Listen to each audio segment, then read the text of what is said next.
Welcome to Spotlight Sessions, where we shine What's a light your on story? incredible. What does accessibility mean to you? What's your mission?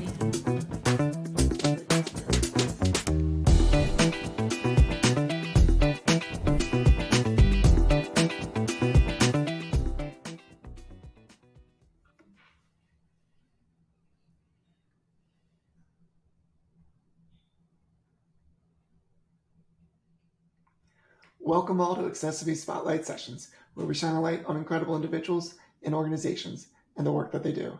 I'm your host, Josh Basil. I'm a C4-5 quadriplegic, paralyzed below my shoulders, and a power wheelchair user.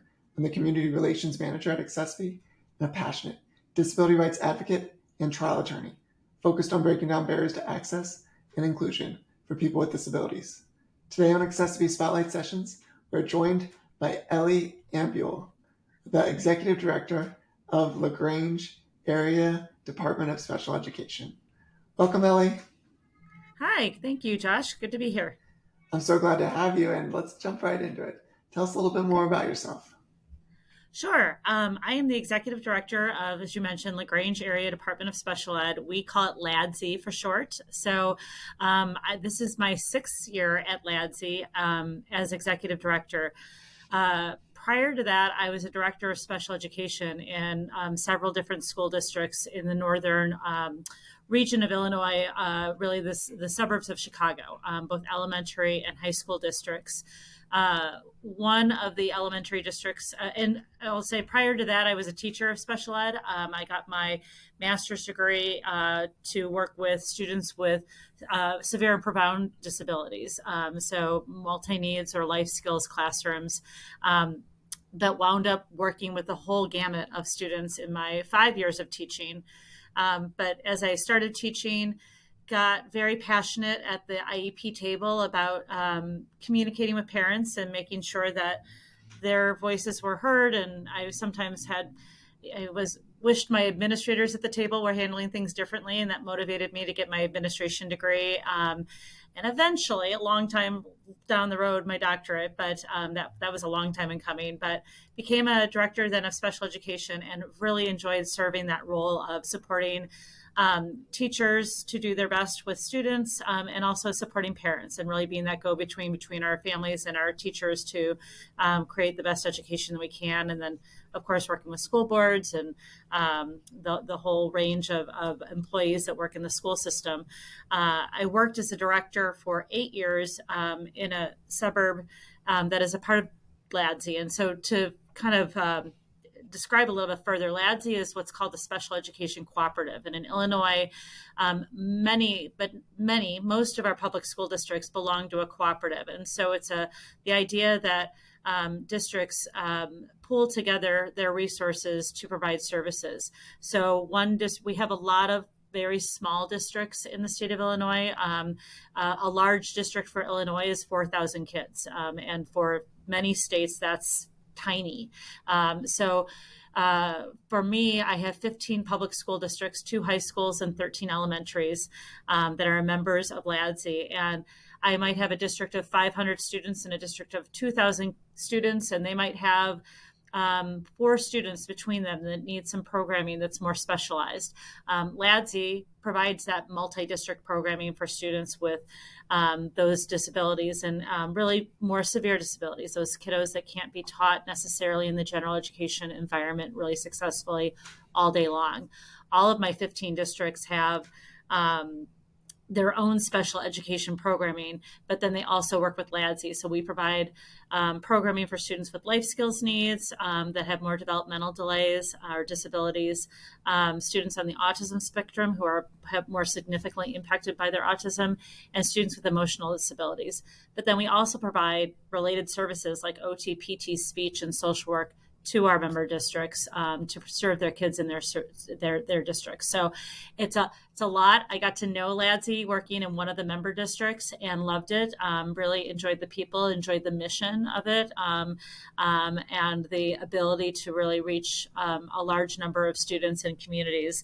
And so when the opportunity arose 6-7 years ago to become the executive director, I was in the process of finishing that doctorate, which I finally did finish a couple of years ago. but was looking for growth for myself administratively, and knew the area and really loved the people. And so that's what led me back here. So that's kind of my path to LADSE. Well, your path to LADSE is an incredible one, and they are so very lucky to have you, and to have you to be able to bring them in the right direction in the future, or continue to moving in a good direction. So that's wonderful. And within your time there now, tell me a memorable story, event that's kind of had a lasting impact with you about LADSE. So in thinking about that, there's so many, right? And I'm really like bad at remembering those ones and keeping them in mind. But I will tell you one thing that is so impactful to me that LADSE does, that I actually didn't know a lot about when I came to LADSE as executive director, was our mission committee. So we separate, so we are a school-based organization serving schools, but we receive payments from our districts to provide services and invoice out. We have a special charitable arm of our organization that we have 501c3 status, and it's been around for, as far as I know, 25, 30 years. That is called our LADSE Living the Mission Committee, and it's really kind of been shortened just to our LADSE Mission Foundation more recently. And the purpose of that organization is to serve our families in need, recognizing that it's not just when you have a student with a disability, you really have a family that's trying to do their best to meet the needs of their child and also meet the needs of the rest of their family, which can be incredibly challenging. We are in a mixed socioeconomic status area. We have some very high socioeconomic status districts, but we have some very low ones as well. We have a real mix of students that we serve and families that we serve. And this committee formed out of the recognition that we had families in need, and that when you have a child with a disability and you also have areas of need separate from that, it becomes even more complex. So this charitable organization has done amazing things over the years, and we've really tried to step up our efforts in the past 6 years. We do many things across the course of the year, but I am the one of the approvers of requests, and our social workers receive these requests. So as recently as today, I was one of a committee approving the purchase of a new pair of shoes and a summer zoo membership for a family, so that they could access the zoo over the summer. But Brookfield Zoo is right in our neighborhood, and just providing those opportunities for families to give access and opportunity to their kids or their families, and not have to worry about, if my kid really needs to, it would be so great for them to participate in karate over the summer, but that costs $500 and we can't afford that. Can we help?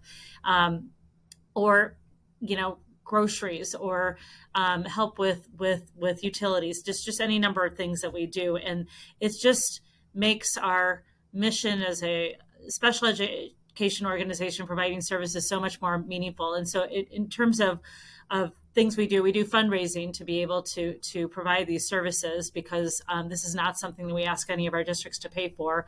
We do this all through fundraising. And so we had a really special event a year ago, which we've always done these basket fundraisers where we put together a basket and would basically, auction them off, so to speak. But it had always been in-house. We always kind of joked that we were making the baskets and then buying the baskets back from one another, because we didn't do a whole lot of advertising. And last year we got our 501c3 status 2 years ago. It really allowed us the opportunity to reach out to businesses and get this whole new level of fundraising that a lot of charitable organizations do all the time. We had never done this before. We're a very small house. We have no overhead. Everything we receive goes back to our families, and we were able to receive take in close to $10,000 in donations through those events, and that has done. I mean, we haven't had to say no to any requests that have come through in the past year, and have a sizable pot to kind of move forward. We've decided we're going to do an event like that every other year, because it takes a lot of time to plan, and we're all full-time employees. But it's been remarkable, and really the letters and the comments we get back from the families that we touch with this is what makes it all worth it. So that's been one thing that has just been really special that is unique to LADSE. That's wonderful. With students with disabilities, what's the first thing that comes to mind when you hear the word accessibility? So for me, accessibility, I think potential, because I think that, or at least that's what first comes to mind, because I think until we make things accessible for students with disabilities, they can't reach their potential. Like they're limited to reach their full potential, whatever that is. Addressing the barriers to accessibility is going to keep us from reaching that. So that's kind of what I think about when I think about accessibility. And with students with disabilities, what's something you wish the world knew more about students with disabilities? A lot. So I think, one is just how they're all, I mean, when I think of students, so we have early childhood through age 22, so they're not all my little ones. They're my young adults too. But it's really about they're just kids. They're just typical kids. They have typical wants and needs and interests, just like the rest of us. Neurotypical people. I use my air quotes there, right? We're all human beings, and so I feel like sometimes they're treated as other, they're treated as special, they're treated as and that's in good circumstances. They can also be ostracized and shunned and all of that. Just trying to normalize this. And so that's why I think inclusion is so important, is that it's as important for the kids with disabilities to be in a typical environment as it is for those kids who do not have obvious disabilities to be with kids with special needs. I think the other thing that I think society needs to be better at recognizing is that just because you don't have to be in a wheelchair to have a special need, right? That there are invisible disabilities as well. And so some are very obvious, and we know if a student has Down syndrome or not, and we know if a student has cerebral palsy or not most of the time, not all the time.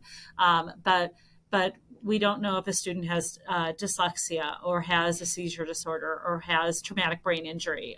Any number of things can be invisible and can be really impactful. And we just assume somebody is, again, quote unquote, normal if you can't see the disability. And that's just not necessarily the case. I wish we knew that about that. And what do you think are some of the biggest current gaps within businesses prioritizing access and inclusion?